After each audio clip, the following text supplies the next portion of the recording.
is here from East Central Illinois. I think it's probably the best way to describe it.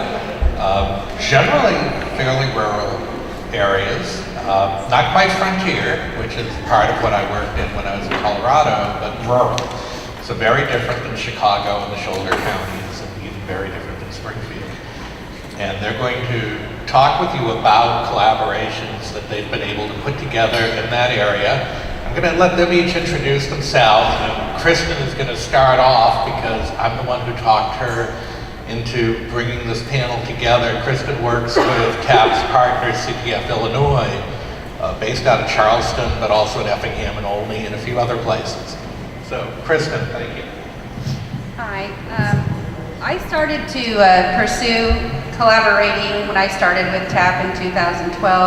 I actually have lived in the same area for over 20 years, and I know, because I'm also a parent, that there's just a disparity of services for our families, and the only way to really serve them well was to start networking with the places that are already there. There's not a lot of money to do those things. So I have worked also for Family Matters for about 7 years, and Debbie that's here at the end will talk about what they do, but I worked there and got a lot of information from working there before I came to work for TAP.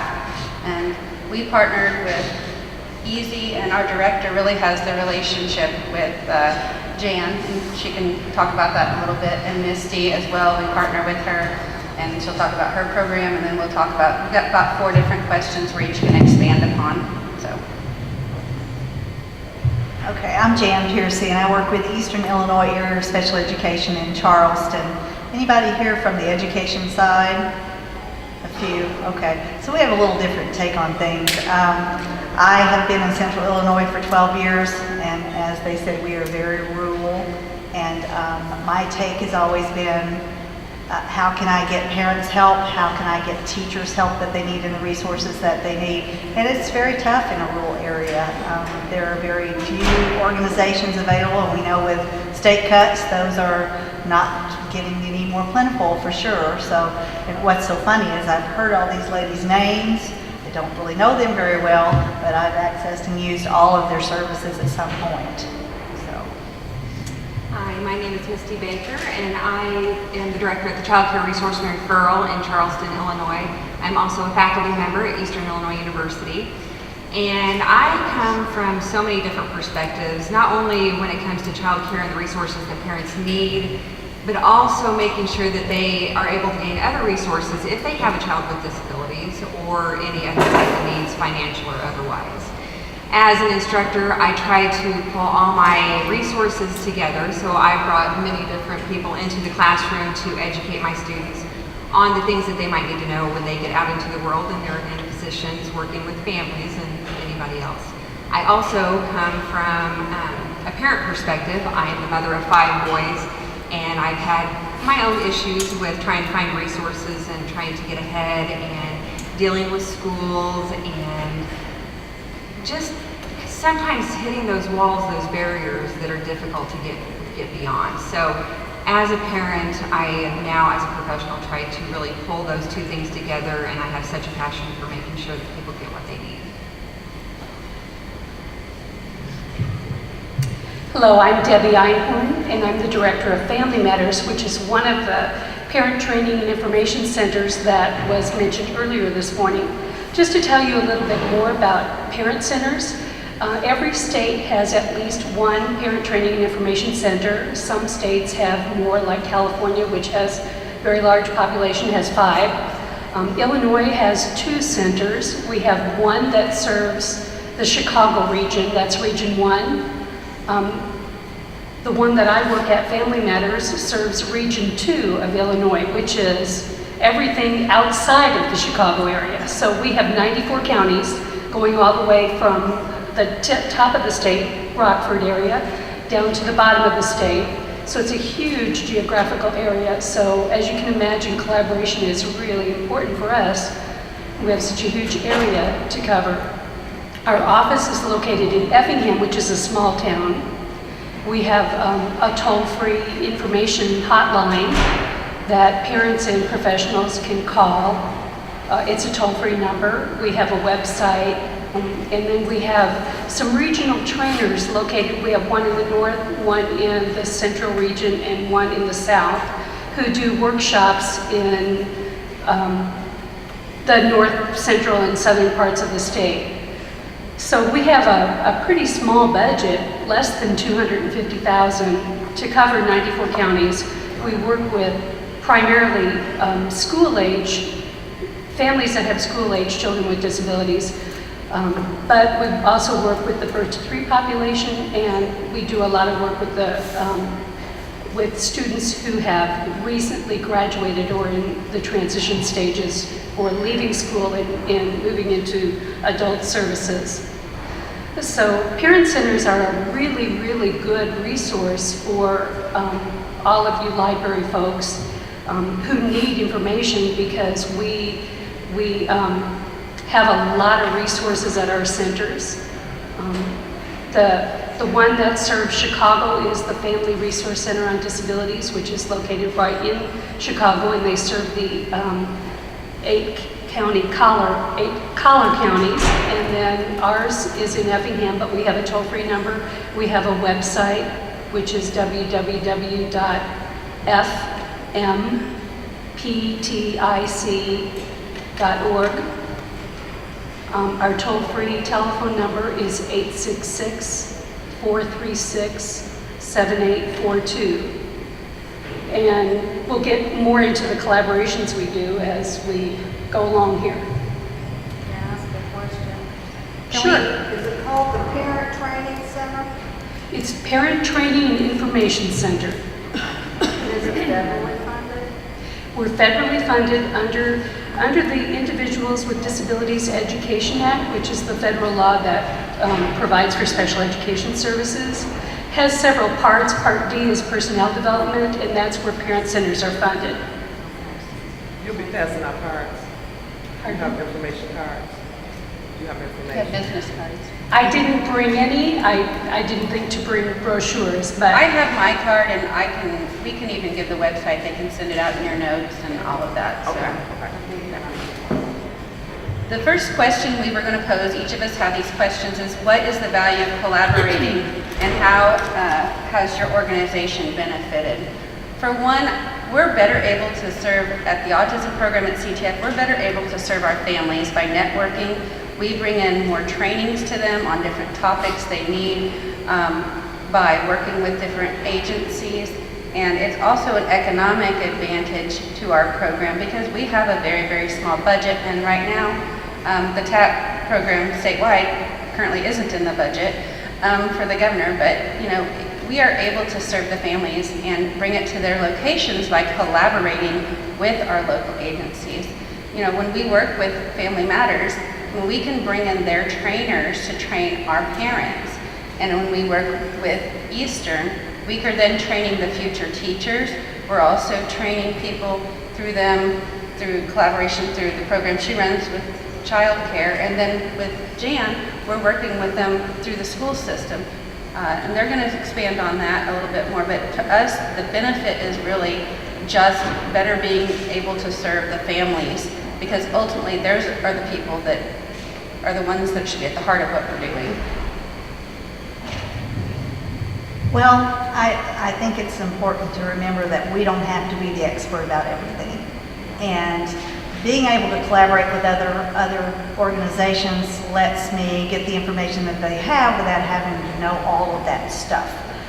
We cover 28 school districts, 8 counties, and Autism Spectrum Disorders is just a little part that we deal with among all the other disability areas. So there's so many things to know, and services out there for all different types of disabilities. There's no way to know all of that.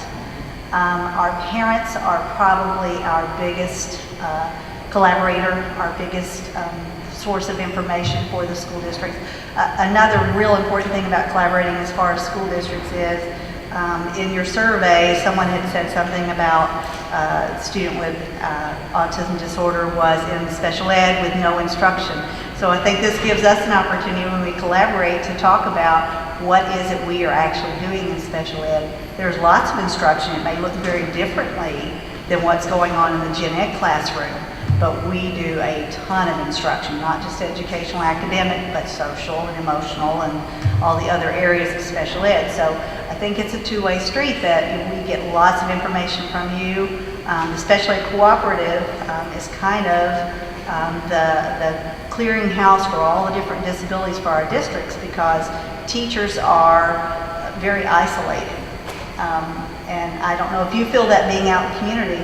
It's so funny, when I was invited to be on this panel, I was thinking to myself, I've been in special ed my entire life, and I really have never thought about using the local library as a collaborator. You know, we have used your rooms for meetings and things. I have used your internet. We have used our local libraries to place high school student workers. So we have used your services, but as far as thinking of inviting you as a collaborator for one of our educational forums or groups, and so I'm really excited to have that opportunity to rethink about what else is in our community. So that's how things have benefited us through the collaboration process. All right, for the way I see some of the benefits for CCR and our Child Care Resource and Referral is that, again, economically it makes so much more sense. We're able to bring in some specialists from like the autism program to provide the trainings for the providers that are going to be caring for children with disabilities. We have also collaborated with library in Charleston to run like literacy programs and events, which I thought was pretty amazing and awesome.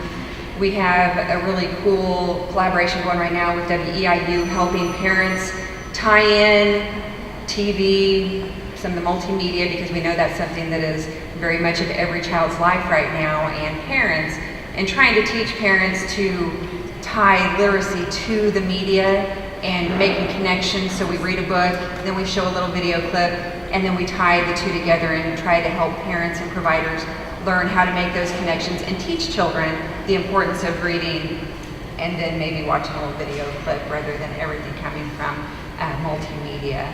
So it's really exciting. My other good collaboration that I love is bringing autism program. I've brought Hope, I've brought Illinois Coalition for Community Services into my classroom. And through that, I make sure to always provide volunteer opportunities to my students, which gives each of those agencies free help. And my students love it. I have some that go for the 2 hours that they're required for class and then continue on with those volunteer opportunities and stay volunteering for the 4 years they're at Eastern. So it can be really awesome, very beneficial not only for our program, but also for the other agencies in our community. And I try to spread the love. I bring in different agencies each semester so that each of them has the opportunity to gain the benefit of having some volunteers and donations to their programs. Okay, so Family Matters became a parent training and information center 15 years ago. And prior to that, I was working for a family support program in a community agency in Effingham. I wrote this federal grant, and so we had been working with a smaller project, and all of a sudden now here we had a federal grant to serve 94 counties and to serve families that had children with disabilities from birth through age 26 throughout 94 counties with all disabilities, not just autism spectrum disorders, but all disabilities, including mental health disorders. So, you know, that was a pretty daunting task. How do we, you know, we're located in a small town in South Central Illinois. How are people going to know about us? You know, how are we going to, so collaboration was, you know, key to getting our services even available to people. We know people know about us now because, you know, our phone lines are constantly busy. And we have 3 part-time staff, 1 full-time staff person, and myself, and that's it. We have 3 contractual trainers who do workshops in various areas of the state. So we just started working with all of the other child service providing organizations in the state. We do a lot of networking, a lot of phone and internet collaborations with other child serving organizations. We work with StarNet, the early childhood resource. We work with mental health providers, and we work with parent support groups. We work with people who work for the Division of Rehab Services through the Department of Human Services for transition services for students who are in high school or getting ready to leave high school. We work for Centers for Independent Living, who serve adults with disabilities, but also most of them have youth advocates at their centers. We provided training for all of these people. We work with the early intervention system to work with the kiddos that are in birth to 3. We've worked with Head Start, Early Head Start. We've worked with Migrant Head Start to reach the families who are Spanish speaking. We've worked with the Parent Education Partnership through the Illinois State Board of Education, which is their parent project. There are some school districts in Illinois that have what they call parent mentors. So we've trained all of those parent mentors in our region. We work with a lot of school districts. A lot of school districts like to sponsor our training, so they'll provide space in their schools and support parents to get to the trainings. We've worked with, one of the ways that we've worked with libraries is last year we had a grant from the Illinois State Board of Education through their state personnel development funding from the federal government to work on response to intervention materials for parents. And in that grant, one of the things we did was we developed a booklet for parents on how to become their child's reading coach. So after we had those, like 4,000 copies of those booklets printed, we sent them to all the public libraries in our region to share with parents, because we thought, well, this is a great place to reach out to parents about helping their children, becoming their child's reading coach. Parents take their kids to the library. So we also work closely with our Illinois State Board of Education. And it was mentioned that nobody can be an expert on everything. And we field such a vast array of phone calls from parents and professionals with such an array of issues. And we don't have the answers to everything that comes in. So we work with our State Board of Education when we need to get more information.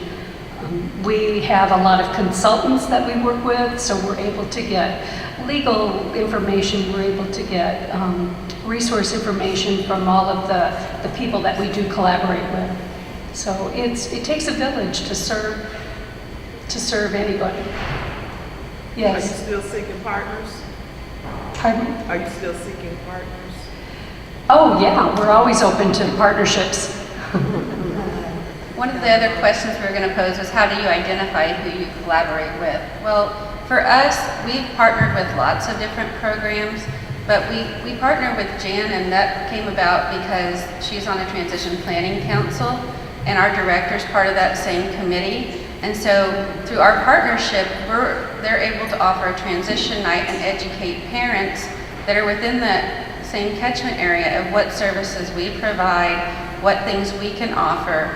And through those same partnerships, we have determined, like with Eastern, they have the Child Care Resource and Referral. They cover multiple counties that serve daycares, and they're not the licensing agent, but they're the ones who do all the trainings for their certifications so that they can keep their licensure. And so they're able to partner with us to do our daycare trainings, and likewise she has students. And Debbie, we have, not every person with autism may have a special education need or have an IEP or a Section 504 plan, but when it comes into educational issues, we generally refer them either to Jan if they have a need, or their local area administrator, or to Deb, but we connect them with the right resources, because it doesn't mean we're the answer for everything that they call about. We also partner with our local hospitals with Sarah Bush Lincoln. We just did a training with them on communication. We had 5 speech therapists that did a free training on communication strategies at an evening. Patty Hooper, who works for Debbie, had started something when she was not working outside the home at the time, something called Lego Social Club. And as she took on the former position I had, she asked us to take over that program. She actually volunteers with our program, and Debbie and Nancy that work there are our backup volunteers. So we really we look at how we're going to identify who we're going to collaborate with based off the needs of our families. And you know, I've lived in the community a long time, so I look at what is out there existing and what do they need and what do the families need, because we're really trying to expand and just get the services where they need. And Russ partnered with me to do a mental health training for an entire mental health program down in a very rural area, so rural that the GPS took him through the middle of nowhere. I mean, literally, no gas station, no nothing. Probably not even lights on some of the houses. We are very sparsely populated down there, and without bringing it to the people, realistically, parents don't come. I know for people in city, they think, you know, 20 minutes isn't a long time, but 20 minutes to us is 20 miles. There is not the public transportation access and the child care and those other resources. So we really have to partner and find those opportunities. And we use churches a lot to host some of our trainings. You know, those are huge partnerships for us, and that's how we identify who we're going to collaborate with, is just based off the need. So. Like Kristin said, we are so rural, we have some counties without a stoplight. So if you can imagine that. A lot of the way we start thinking about who to collaborate with is based on an individual specific student. We come to the table for an individual education planning session and talk about what are the needs of that specific student. And then I partner with my good friend Google and get on there, let my fingers do the walking and thinking about who we already know about and who else we may need to contact to get information. It's difficult to get all the players to the table because we are so rural and spread out. Like Kristin said, our transition planning committee, it's called the Coles County Transition Planning Committee, but really we provide services for all 8 counties that are covered through the EZ Special Ed Cooperative. And we meet monthly, and a big focus is what can we do to help parents with their ability to transition their kids from high school into the adult world. And I see the library systems as being important. An important asset of that also is that we can help students learn how to use your services to find how am I going to spend my time as an adult? Will I work? Will I have any type of further education or training? Where am I going to live? How do I access insurance? What is Social Security? So all of those things, your services can definitely help us with those things. All right, like they said, it's based on need. Through the Child Care Resource and Referral, we hear all sorts of needs come through from parents and providers. And so sometimes it's behavioral health, and so we have a collaboration with the mental health consultant through the Child Care Connections here in Illinois. If it's somebody that has a child with autism and they've lost their place at a child care facility based on that child's behavior, sometimes we'll reach out to the autism program and find those resources and maybe have them come in and have an intervention and try to find a provider that is willing to go through the education that they need to work with that child. We've had individuals with domestic violence occurring and they needed child care, but they couldn't go to their regular child care simply because they didn't want the other parent or the person they're having issues with to know where they were or where the child was. So we had to find something emergency style so that they could take their child and they could then go find resources that they needed to be able to make ends meet for their family. We have some really awesome collaborations. One that we just signed on to a grant that's being written by Hope, and it is for a transitional facility, and looking at what each agency can bring to the table. Sometimes we don't know. sometimes we invite people to the table to talk about, not sure what they can offer. But once they come to the table, it's really awesome. You tell them what you need, and then each agency can say, hey, I think I've got a really awesome idea. How does this sound? And it's something you may not even have thought of, but all of a sudden you have this wonderful collaboration that works well for everybody and provides a new resource that you wouldn't have had before.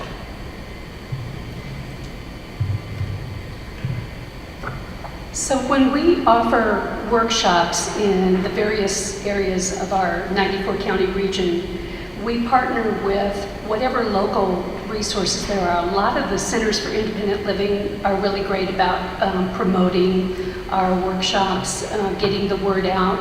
We connect with the schools in the community where the workshop is going to be offered.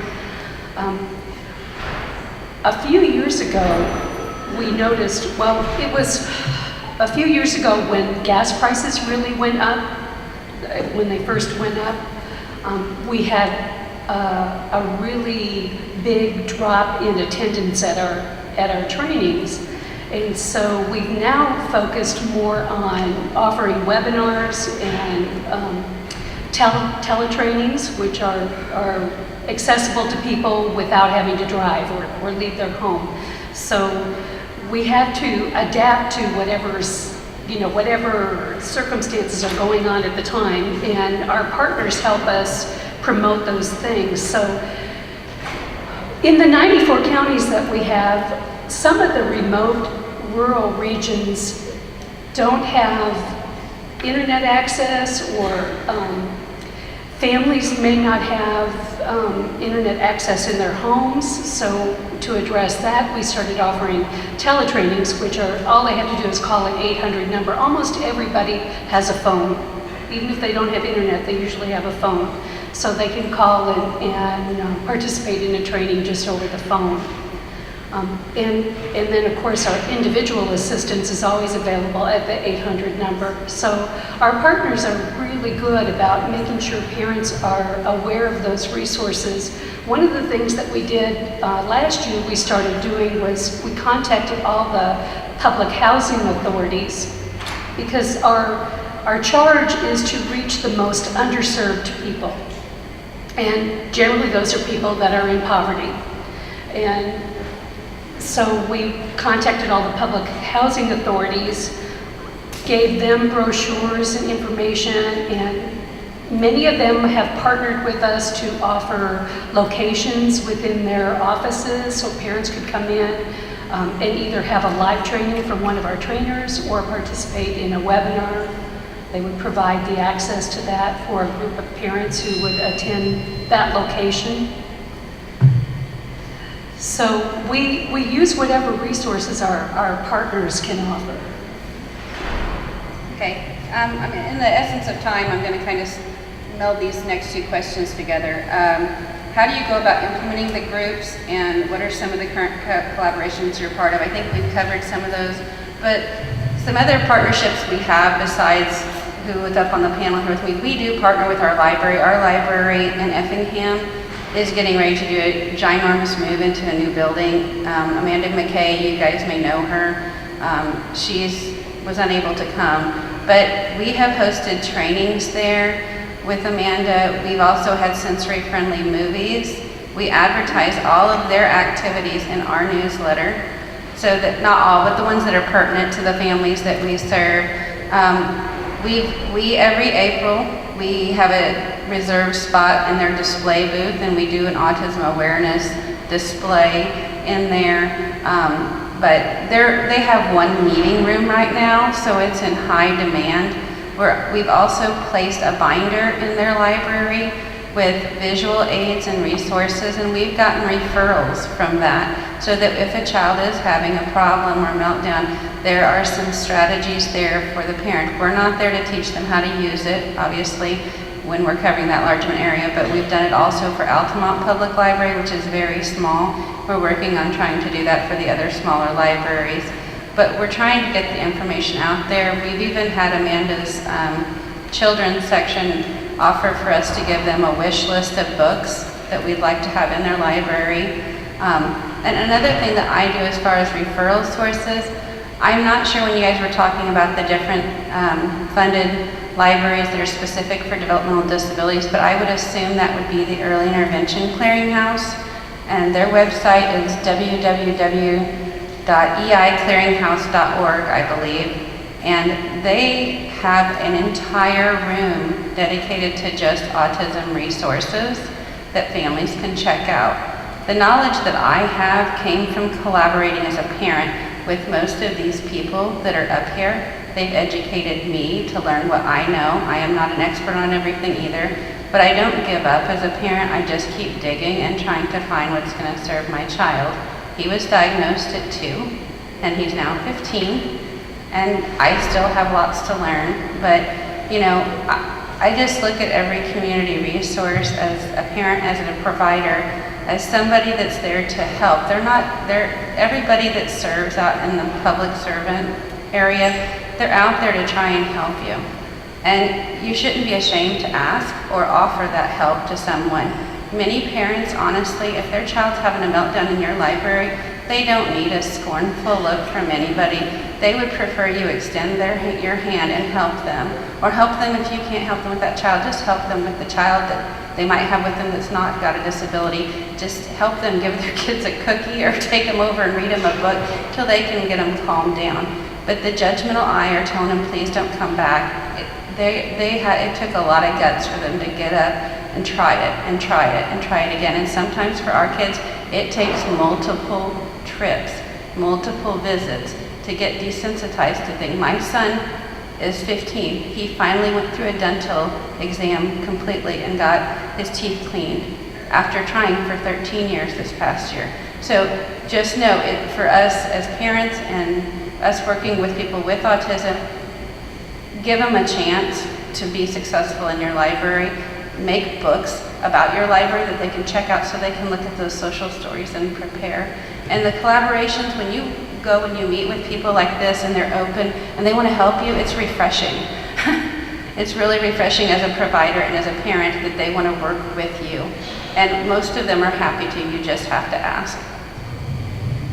And I think that's key with collaboration is finding those people who are willing to work together. There are some out there that you learn very quickly that this is not a person that cares to collaborate. Someone at our table was talking about they were speaking with a Parks and Recreation person and basically got the vibe that, oh, why are you doing that in your library? Because that's my job, that's what we do. So you will find those people and you just let them go to the side and you go on and find those people who are willing to work with you. Or you can actually partner with them. That's, what I was going to mention to you. Sometimes it gets territorial with people, and really if you let them know, hey, we'll just do this together, if they're open to that, you'll find out very quickly if they don't want to. But, you can find out then exactly what kind of partnership they want. And if they just want to do it by themselves, then let them go about their business, but open the door. A lot of collaborating that we do, because we are so rural, is not organized, get together as a group. It's more needs-based, based on the student and the parent and what they're looking for. And so we try real hard to get out in the community and make calls where we can. But most everybody is very willing to partner. I know one of the things that I really enjoy is bringing into my staff meetings for the Child Care Resource and Referral speakers from each of the agencies. I really enjoy bringing them in to educate my staff so that they are aware of all the resources, things that they might have questions about, so that they're a little better versed on situations that they might come across with a parent over the phone or a provider that's calling with a need.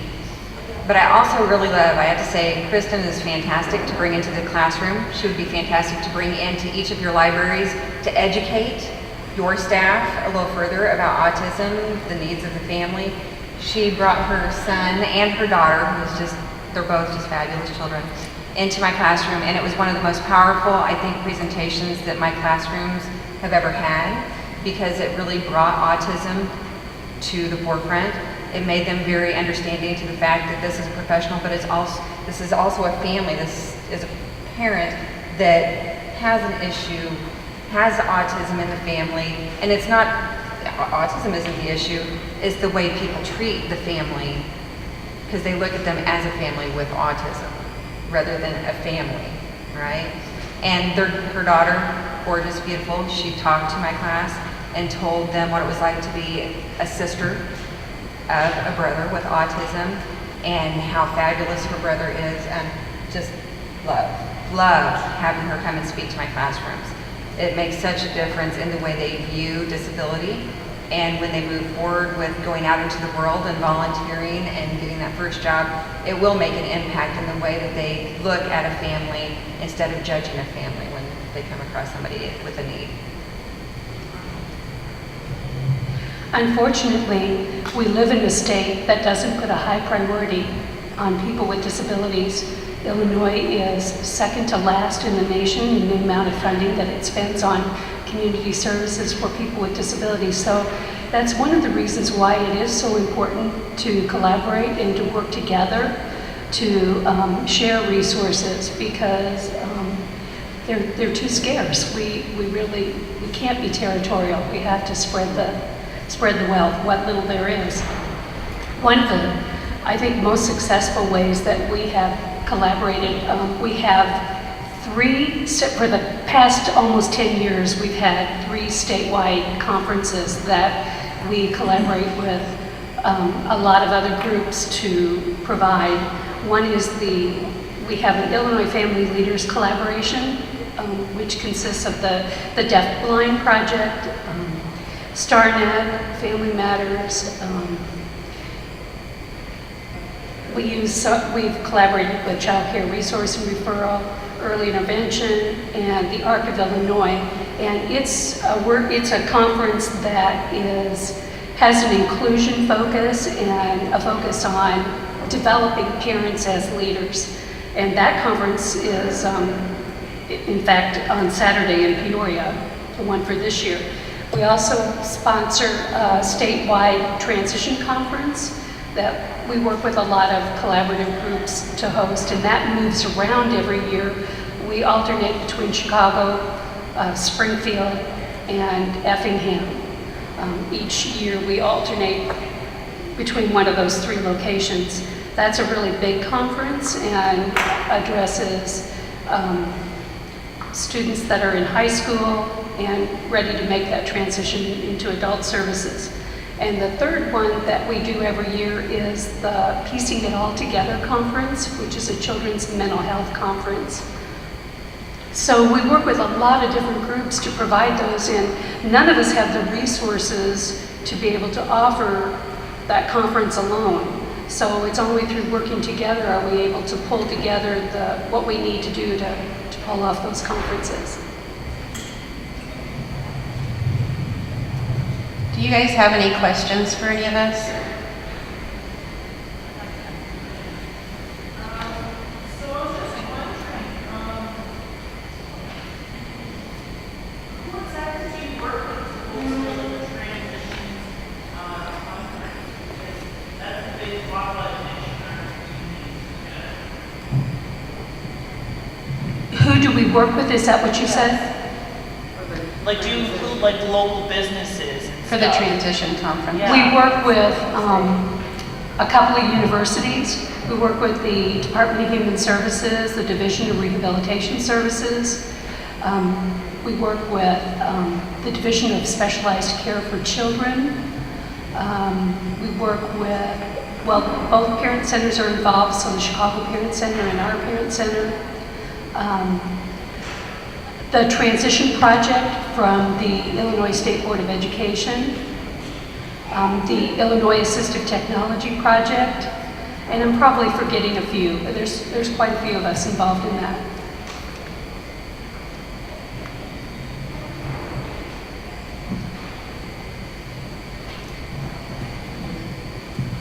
I wanted to also ask about that transition. I'm in the high school library and more involved with general ed than special ed. But I think the thing that we've been most effective at in getting parents to come in is when we do things that are about the next step. So if it's financial aid assistance, preparing for college, making that transition successful. We're in a fairly low income area. Many of our students would be first generation college students. I know that there are processes in place for the more profoundly affected disabled students, to continue into adult services, but it really is up to the parents, and we have a very small percentage of parents who continue to be involved in their kids' education at the high school level. So I was thinking, I should try to do something with those groups that already have some, partnerships in place that do actually have parents that are interested and want to know, and then maybe try to get the neurotypicals, with some more general needs about, okay, so if you aren't going to college, what are you doing next, and I want to encourage you, you're talking about different levels and who might go on to college and going to different places. Illinois itself has a mandate because of lawsuits to be more person-centered. So I want to encourage you to think they don't just have to go to a sheltered workshop or someplace like that. It can be very person-centered, and in your library, you could offer more titles that are leveled at where a child could understand topics. Like if they're interested, my son's interested in fire extinguishers. He's moderate in his cognitive impairment, so he's not got an IQ over 70, and we're looking at ways he can have jobs in the community where he's using the skill sets he has. And we're working with a local company for him to possibly work for them with fire extinguishers. If you explore things in careers outside the box, they don't have to have high school diploma to serve as fire extinguishers. They have to take a certification exam. And even if he can't do that, he may be able to work part-time, do tear-downs. It's ways you can break down things. And the person that's working there is a retired special education teacher, so she sees the benefit. So it is about finding those collaborations, but I just want to encourage you as a high school librarian, have those kids come in and help you do things in your library. Give them the job skills within the high school library that they can take out to their public library and work.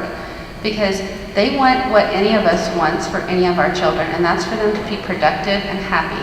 We all want to have jobs where we're bringing in an income, where we can take care of our own needs and be happy doing it. And so as a librarian, if you can find that special niche is there, and some parent, their kid has a fascination with trains, help them find all the titles on trains and shape it into a productive lesson. That's what makes kids excited about learning and excited about reading and all of those things. So I would encourage that, just so that they can look at vocations that would be more suited maybe to where they're interested. Question?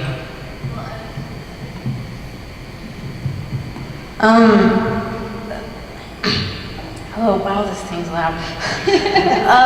Back home in Bloomington, I actually get services from a transitional support agency for individuals with developmental disabilities. And one of the services that I get is like supported employment. And for a long time, my job coach has wanted me to go into like office administration. And finally, I told him one day, he's a really good guy, very well-meaning, very professional, and very nice. But I finally sat him down in his office and I said, Matt, I cannot see myself hiding behind a cubicle, punching in data on a keyboard all day. I'm sorry, I will never be happy. And I mean, in life, I believe that I want to make money, but I believe that it's more important if I had to choose between being happy and being rich in terms of monetary security, I would choose happiness. And so I told him what I really want to do with my life is to go around and talk to college kids and service providers about how to be better at their job for kids with all types of autism, all degrees, and learning disabilities like me. And so I sat down with him and I said, I already do it at IU and Ivy Tech through the academic year. But as I said, if I can make money, then, that'd be nice. And so now I'm launching Adria's Village, and we'll see. That's really awesome. And that's what we are trying to accomplish with our transition conference, is to share stories and best practices with parents and professionals so that they can see there are other options. You know, you don't have to accept the minimal services or the low expectations that other people have. And, you know, we offer things like the Illinois Micro Board Association, which is, you know, a way for parents to look at focusing on their son and daughter's special interests and developing support networks around them and developing microboards that will, you know, monitor services for their individuals, and they don't have to depend on agencies or sheltered workshops or other things that aren't going to meet their kids' needs. So, and then one of the things that I do at the Transition Conference, I have a self-advocacy panel. And so I recruit self-advocates every year to be on a panel to share their stories and to talk about, you know, what things, when they were in school and they were receiving special education services, what were the things that really helped them and what were the barriers? You know, what things didn't help them at all, and what did they wish that their teachers had known or that their parents had known, and, you know, what other advice can they give to other self-advocates? So that's what we really hope to accomplish with our transition conference. And of course, you know, we don't reach everybody that needs to be reached at those conferences. So that's why, you know, we have the staff at our organization, our parents, and, you know, they can provide individual assistance through our helpline and share those kinds of stories as well. I just wanted to say something about the people with developmental disabilities in the library you asked. We actually had a volunteer for 6 months with autism, and that person was doing an internship in LTA, which is the Library Assistance Technology Program. And when he had to do the internship, she reached out to several people, the coordinator, and he was not able to get the internship anywhere. So we took him in and we were very pleased. We also have someone with a brain injury and we also have someone with stroke. We lay out the things with them, we talk to the parents, and they come and do it exactly. The only thing is we cannot interrupt them when they are doing because of the memory problems and all that. But we do spend the time, and they have been with us for a long time. So it's workable. While I'm walking up to the front, I just want to say, Adria pointed out one of the keys about person-centered intervention, which is we don't know what's right for each individual. They do, and Adria took a step that a lot of people can't take, which is she said to the person who was working with her, this isn't really what I want. And that's a huge step. Yes. So it's important for those of us who work with all individuals to ask, what is it you want? It's much easier to answer when you ask the question than it is to expect somebody to stand up to what you're saying. And I do want to emphasize, when you're working with persons with autism, there's so many varying degrees. When you ask, what do you want, it is an open-ended question. And open-ended questions, sometimes for people with autism, depending on their functioning level, can be very frustrating. So I just want to emphasize that, not to undermine you, Russ, but you know, you've seen, like my son, if you asked him that question, you would see him look like he was going to have a panic attack. You give him an array of choices, he can tell you, but you have to make that choice as limited and look at what he really likes. So.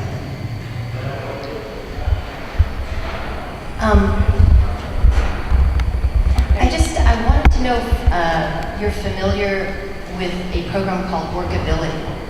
Has that ever crossed your path? Because I found out about it on a fluke. It's a national program. It's a national program. And in Pasadena, the Pasadena Unified School District, what it does is provide opportunities for teens in high school who have special needs. It could be a teen on the autism spectrum or a teen with a learning disability. It provides them with specific work experience in the community. It's a long-term internship, a year to 2 years, so it can start in, I believe, junior high school. And the children get to, or the teens, I should, get to choose a place to work, and they are basically given specific work experience schedules, and they also get a chance, if they are interested and like the work, to get a job there.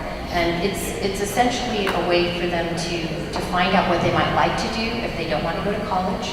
It gives them a chance to connect with other businesses in the community or libraries. For instance, we had some teens volunteer at the library, and one of them said, "This is really boring, I don't want to do this, I want to do retail." And I'm like, "Cool, no problem.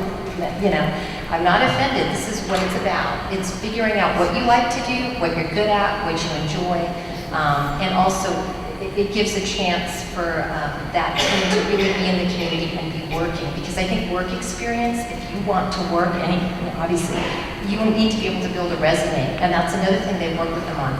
Resume, sort of interviewing skills, social skills, proper dress, etiquette, all that stuff. So I thought it was a really cool program, and I didn't even know about it. The special education teachers told me about it. So just putting it out there, I didn't know if you guys had heard about it or if it costs money. I don't know. I have to look at it more closely. Most high schools have some similar program. So hopefully in your community, you can talk with your special ed coordinator, your administrator at your local high school, and find out what is available in your area. And if you're interested in having a student worker, it's a great place for a student to start, even if they're bored and don't like it. One of the skills I think is most important that we teach our students is how to express their interest, know what they're good at. Self-advocacy skills are so important, and no matter how good you are at something, if you can't express yourself and express your needs, you're going to struggle. Dovetailing off of those thoughts. Okay, especially with regard to transitions and high school to college to careers, having worked in higher ed and in career development, and then the mention about the UCEDD, every university in the state should have a disabilities department under that law. Whatever it's called. It may be called something different, so dig and find out what that is. Your community college should also have that. So, and there are recruiters probably coming to your high school to try to get students to attend school if they're able to, that kind of thing. Most universities and community colleges also have a career office. They may have a student success office because there's a lot of research about first generation students and success, low income students, those are high risk indicators for completion. Now that we're on performance-based funding in higher ed, they're measuring those kinds of metrics. So it's really important to encourage those folks to make connections to your community college, to your university, and those services as well. A lot of the things as far as getting your foot in the door with a job or student work, sometimes those can be turned into an internship, even an unpaid internship.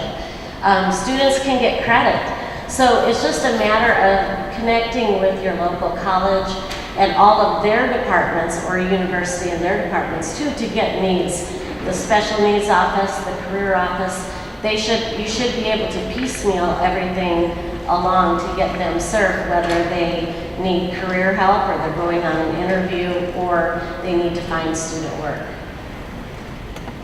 Another good resource in our state is the Illinois Council on Development and Disabilities funds every year an annual conference called Speak Up, Speak Out, and it's for self-advocates. So they have that here in Springfield, and it's a statewide conference, so students or youth, high school aged youth and young adults with disabilities come to Springfield for that conference and learn self-advocacy skills and networking. I just wanted to comment going off of the special interest that we talked about going into employment later in life. That's something that as librarians we may not be an expert on how to provide those transitional services, but I just wanted to add that I'm working on planning an alternative summer reading program right now that plays into that, where children can choose their special interest, and although you may not be an expert on that interest, you are an expert on finding the resources. And a lot of the time, all they need to jumpstart is a list, which I'm sure is maybe hundreds of about special topics. So really, all they need is that list, and that can steamroll into, as they grow older, employment opportunities or even programs for teens and adults that further the research in that area. I wanted to piggyback off your comment. Basically, even if it's a person, no matter what functioning level they are, get to know their family, get to know them. When she's talking about special interests, you may know somebody already that frequents your library that you can connect them with, where that child might be able to volunteer, even as a Boy Scout or a young person. Then that person knows them. The big thing is art. For years and years and years, our state has institutionalized and sent our kids somewhere else. It is about understanding that's your neighbor across the street. They're not any different than you. They didn't choose to have a disability. They didn't choose to have autism.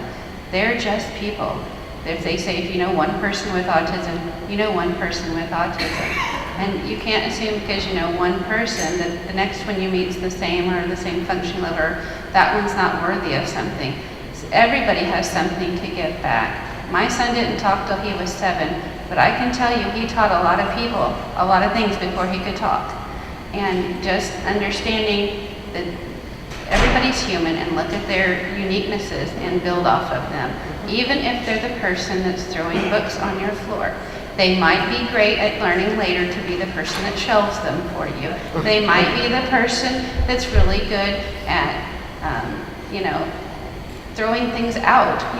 My son has a fixation with dates and he likes to pitch things that are way past due. We've looked at that. He could work for an auctioneer because after they go through the stuff at people's estates, he can toss out the stuff they don't want to do and it will make him happy. You have to look at some things outside the box. So I just want to say, when you work with people, you know the people in your community, connect them.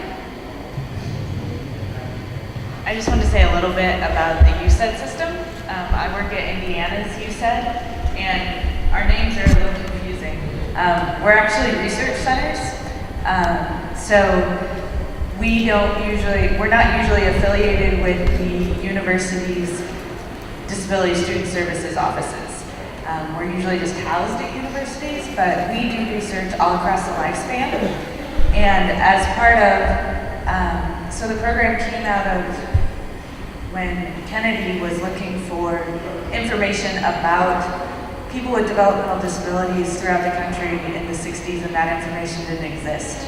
So they developed these research centers to try to have clearinghouses and places that will collect that information and do research, and our goals are to improve the lives of people with disabilities through systems change. So we work a lot with libraries and teachers and service providers and direct care providers. And everyone's a little different, and we're grant funded on different projects. Illinois is through the University of Illinois in Chicago. And so I'm not sure what their current grants are and what they're working on, but each center has someone who is focused on information dissemination. And if you go to AUCD, if you search for AUCD, that's sort of the national professional organization for the USEDs. And you can get a staff list for each center and search for who is designated as their information dissemination person. And while they may not be someone who right now is a good one-on-one partner with, they do know usually who's in your state and who's working on what projects, and so it's a good connection in that way. So I just wanted to clarify a little bit about what we are and what we do. Thank you.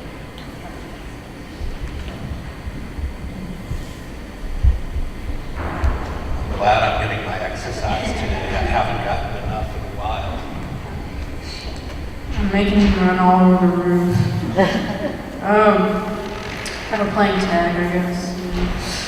But I just wanted to say, when talking about, when he told, how I just went to my job coach and said, Matt, I'm not going to be happy in an office, too bad. To be mindful that you train your staff on different modalities of communication, and I'm sure you guys know, but it's so important for individuals on the spectrum and individuals with all disabilities to have a way to communicate, and as I said, to train your staff that there are different modalities other than verbal communication of communicating. I know quite a few of the staff at Monroe County Library, and I've talked to them and they say, not a lot of them know sign language. Not a lot of them, I don't think, knew what alternative and augmentative communication was.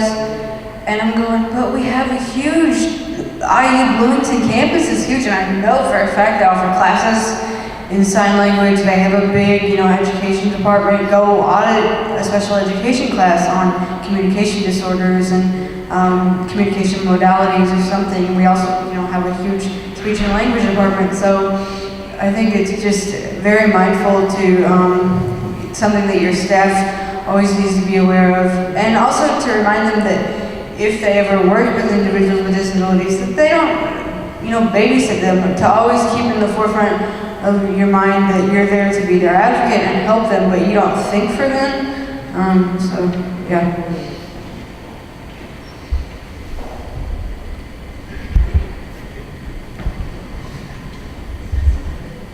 Just a really quick tip that I've learned with communication. I work as an assistant in a special ed room, so I have a lot of experience with devices and sign language and things like that. But if you don't, I found something that with the kids that I worked with all across the spectrum, whether you are using a device to communicate with them, they're using a device to you, sign language, whatever, is we talked about offering choices because they might not always be able to find the words to express the choice that they already know they want to make, but always offering choices and then something else.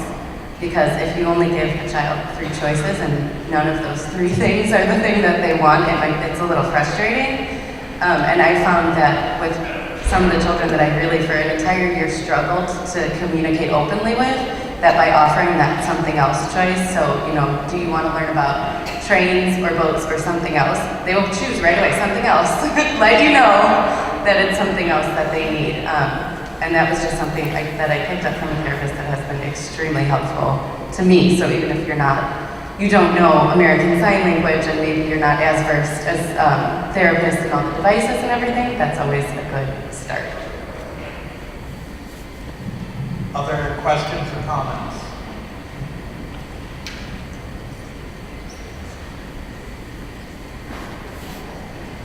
It's very simple, but my granddaughter has selective mutism. They can still write, many of them. Some have problems with graphology and with the writing, but some that are nonverbal, we forget writing is a medium. And just a notepad out there where she can write what she needs. It's very simple. Thank you. Other questions or comments? I haven't gotten my 10 miles in yet. Okay. Thank you, everybody on the panel.